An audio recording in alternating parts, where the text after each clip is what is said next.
दोस्तों, आज हम आपको एक ऐसी सच्ची घटना सुनाने जा रहे हैं जिसे जानकर आपके रोंगटे खड़े हो जाएंगे। दोस्तों, यह कहानी एक परिवार की है जो आपसी प्यार, आर्थिक तंगी और मानसिक तनाव के जाल में ऐसा फंसा कि आखिर उसे एक दर्दनाक अंजाम का सामना करना पड़ा। उत्तर प्रदेश के इटावा में एक सुनार मुकेश वर्मा, जो कभी खुशहाल जीवन जीता था, कैसे बुरी तरह टूट गया। उसने अपने ही परिवार के खिलाफ इतना बड़ा कदम क्यों उठाया, यह सुनकर यकीन करना मुश्किल होगा। इस कहानी के पीछे छिपे राजों को जानकर आप भी सोचने पर मजबूर हो जाएंगे। तो दोस्तों, इस वीडियो को अंत तक ज़रूर देखें और हमारे चैनल को सब्सक्राइब करना ना भूलें। आइए शुरू करते हैं इस दिल दहलाने वाली कहानी को। दोस्तों, उसकी पत्नी को कैंसर हो जाता है और कैंसर की आखिरी स्टेज चल रही होती है, तो उस महिला को बहुत ही तकलीफ़ों का सामना करना पड़ता है। वह दर्द से बुरी तरह से परेशान हो जाती है। उसके पति की जब उस पर नज़र पड़ती है तो पति यह सब देखकर परेशान हो जाता है। अपनी पत्नी के इस दर्द को हमेशा हमेशा के लिए ख़त्म करने के लिए उसके मन में एक विचार आता है, क्यों ना पत्नी को बहुत सारी नींद की गोली दे दी जाए ताकि वह आराम से और दर्द से मुक्ति पा सके। दोस्तों, पत्नी ने जब नींद की गोली खाई तो उसके बाद उसे हमेशा हमेशा के लिए मुक्ति मिल जाती है, यानी कि पत्नी मर जाती है। पति के हाथ से यह पहला कत्ल था। उसको 5 कत्ल और करने थे। जब मौका मिलता है तो उसने बारी बारी से 4 और कत्ल कर दिए, लेकिन 5वां कत्ल वो कर नहीं पाया। यानी कि पहले उसने एक पत्नी को मारा, उसके बाद 4 कत्ल और किए, उसके बाद जो 5वां था उसको भी उसे मारना था, लेकिन उसको मारने से पहले ही वह पकड़ा जाता है। दोस्तों, यह सच्ची घटना उत्तर प्रदेश के ज़िले एक इटावा की है, यानी कि शहर कोतवाली क्षेत्र का एक इलाका लगता है। बारही टोला लालपुरा की बात कर रहे हैं। दोस्तों, 11 नवंबर 2024 की रात लगभग 8:40 के आसपास की घटना है। एक महिला जिसका नाम रेखा होता है, उसके व्हाट्सएप पर लिखा हुआ होता है 4 फोटो लगे हुए हैं और 4 फोटोओं के बाद नीचे लिखा हुआ है कि ये चारों अब नहीं रहे हैं। जैसे ही सबसे पहले नज़र पहुंचती है पड़ोस में रहने वाले अवधेश, जो कि परिवार के सदस्य हैं, परिवार के सदस्य की नज़र पड़ती है। वह स्टेटस चेक करते हैं, उनके पैरों तले ज़मीन खिसक जाती है। वह समझ नहीं पा रहे थे कि आखिर करें तो क्या करें, किससे बात करें। सबसे पहले वो झांककर अपने ही भाई के मकान में जब देखते हैं तो उन्हें 1-2 लाश दिख जाती है, और जैसे ही लाश दिखती है तो सबसे पहले वो पुलिस को फ़ोन करते हैं और पुलिस से कहते हैं कि 4 लोगों की मौत हो चुकी है। 5वां जो सदस्य है वो घर से लापता है। उसका नाम मुकेश वर्मा है। जितनी जल्दी हो सके उसे ढूंढ लीजिए, कहीं ऐसा ना हो कोई और अनर्थ हो जाए। दोस्तों, पुलिस को जैसे ही सूचना मिलती है तो पुलिस इस मामले को बहुत गंभीरता से लेती है। उस व्यक्ति का नंबर लिया जाता है और नंबर की जो लोकेशन थी उसे ट्रेस करना शुरू कर देते हैं। आखिरकार वह व्यक्ति कहाँ है तो पता चलता है तो वह व्यक्ति रेलवे स्टेशन के पास पाया जाता है। साथ ही उसने अपनी जान देने की कोशिश की थी, लेकिन जीआरपी की नज़र पड़ जाती है और जीआरपी ने उससे पकड़ा, और पकड़ने के बाद जैसे ही पुलिस के हवाले किया तो यहाँ एक कहानी जब दुनिया के सामने आती है तो लोग कहानी को सुनने के बाद उनके रोंगटे खड़े हो जाते हैं। लोग सोचने पर मजबूर हो जाते हैं। दोस्तों, दरअसल करवा चौथ का पर्व था। करवा चौथ के पर्व से पहले वह अपनी पत्नी रेखा को बोलता है, वो कहता है कि जो लगभग 15 लाख रुपए थे, रिश्तेदारों ने उन पैसों को हड़प लिया है। ज़मीन है उस पर भी विवाद चल रहा है। काम पूरी तरह से ठप हो चुका है, यानी कि वो सुनार का काम करता था और सुनार का कारीगर था। उसका काम ज़्यादा बढ़िया नहीं चल रहा था। वो परेशान हो जाता है। वो कहता है कि अब मैं सोच रहा हूँ कि जान दे देता हूँ। जैसे ही जान देने की बात पता चलती है तो उसने अपनी पत्नी से कही तो पत्नी कहती है कि आप अकेले क्यों, हम भी तो आपके साथ जाएंगे, जो भी करना है साथ साथ करेंगे, साथ ही जीना है तो साथ ही सबको आगे करना है। पत्नी जैसे ये बात कहती है तो पत्नी ने शायद उस पति को ये समझाने की कोशिश की थी कि आगे ऐसा कुछ ना किया जाए जिससे कोई बड़ी परेशानी सामने खड़ी हो जाए। करवा चौथ का त्यौहार निकल जाता है और उसका त्यौहार निकलने के बाद उसके बाद आगे समय बढ़ने लगता है। दरअसल इस परिवार के अंदर 5 सदस्य रहते हैं। पहले सदस्य का नाम मुकेश वर्मा होता है, जो कि सुनार का काम करता है। उसकी उम्र 51 साल के आसपास होती है। पत्नी जिसका नाम रेखा होता है, उसकी उम्र 40 साल के आसपास होती है। बड़ी बेटी का नाम भाव्या होता है, जिसकी उम्र 20 साल होती है। छोटी बेटी का नाम काव्या होता है, जिसकी उम्र 15 साल होती है। और सबसे छोटा बेटा होता है, जिसका नाम अभिष्ट होता है, उसकी उम्र 12 साल होती है।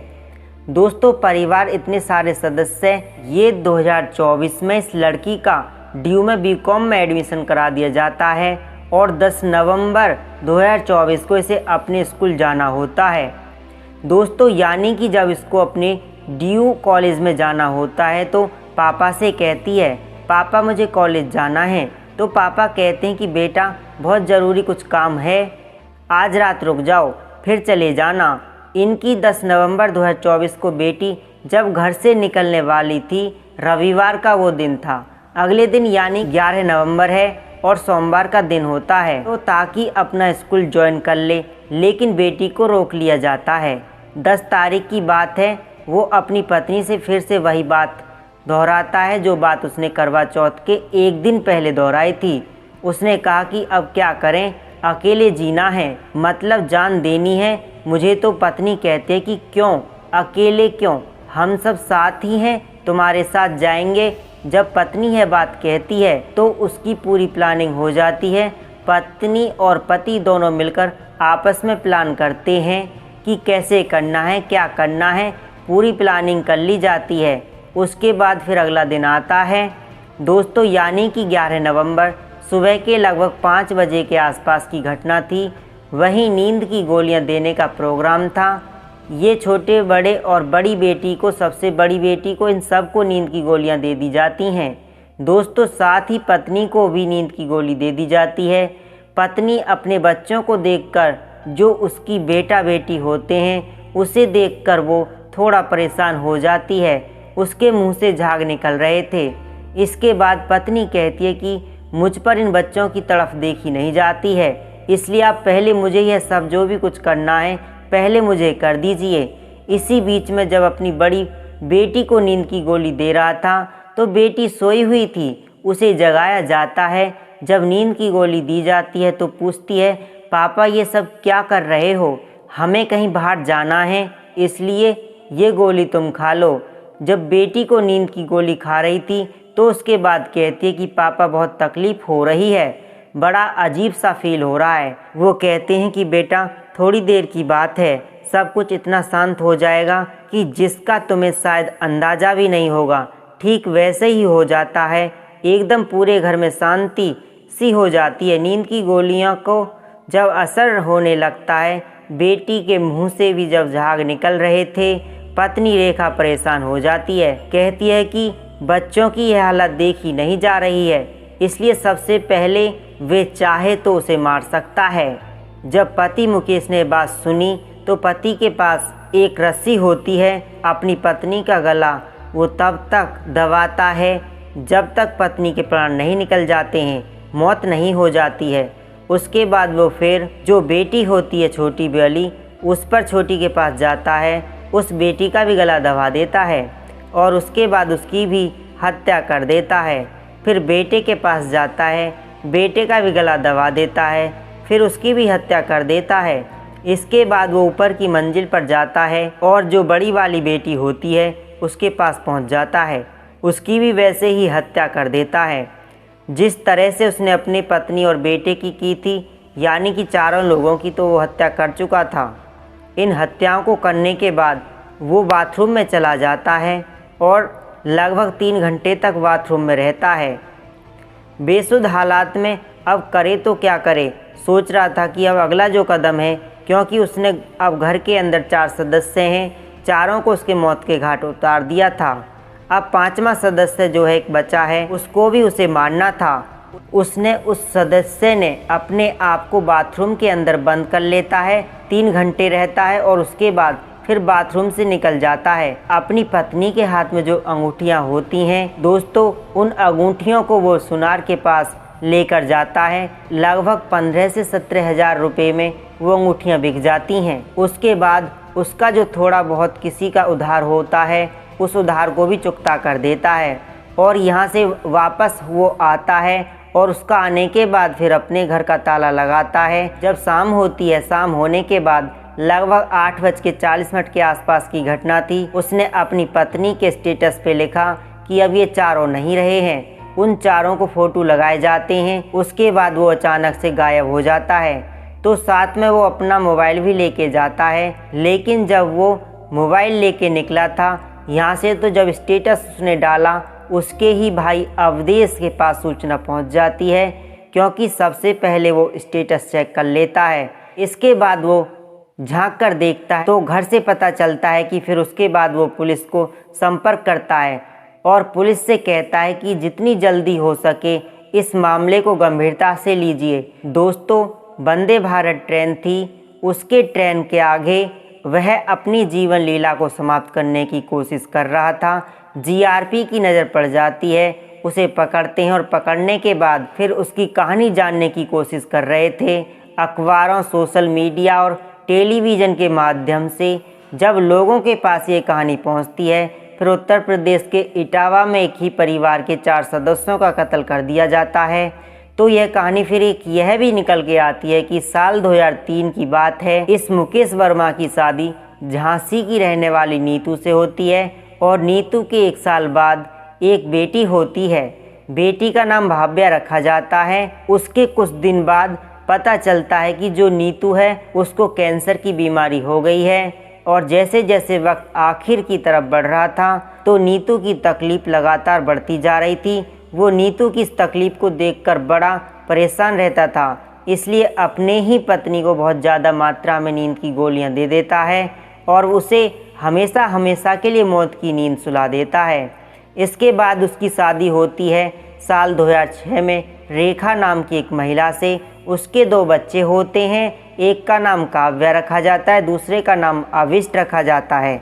उसका कारोबार भी ठीक ठाक बताते हैं कि वह अच्छी खासी ज़िंदगी जी रहा था, लेकिन ज़िंदगी ने ऐसी करवट ली जो 15 लाख रुपए थे उसके रिश्तेदारों पर, उन्होंने वो हड़प लिए थे। साथ ही ज़मीन पर विवाद चल रहा था और फिर उसका जो कारोबार था उस कारोबार में भी दिन प्रतिदिन गिरावट आने लगती है। वह परेशान रहने लगता है और मानसिक रूप से भी इतना टूट जाता है कि उसने आगे की कहानी को इतना भयानक रूप देगा किसी ने कभी सोचा नहीं था। पुलिस ने जब उसे पकड़ा और गिरफ्तार किया, उससे कहानी जानने के बाद 13 नवंबर 2024 को उसको गिरफ्तार करने के बाद जेल भेज दिया जाता है। दोस्तों, हमारा यह घटना सुनाना और किसी का दिल दुखाना नहीं है और किसी को परेशान करना नहीं है। हमारा उद्देश्य जागरूक करना है। दोस्तों, वीडियो में एक छोटा सा कमेंट कीजिए और वीडियो को लाइक कर दीजिए और साथ में चैनल को सब्सक्राइब कीजिए ताकि हमारा हौसला बढ़ता रहे। नमस्कार दोस्तों।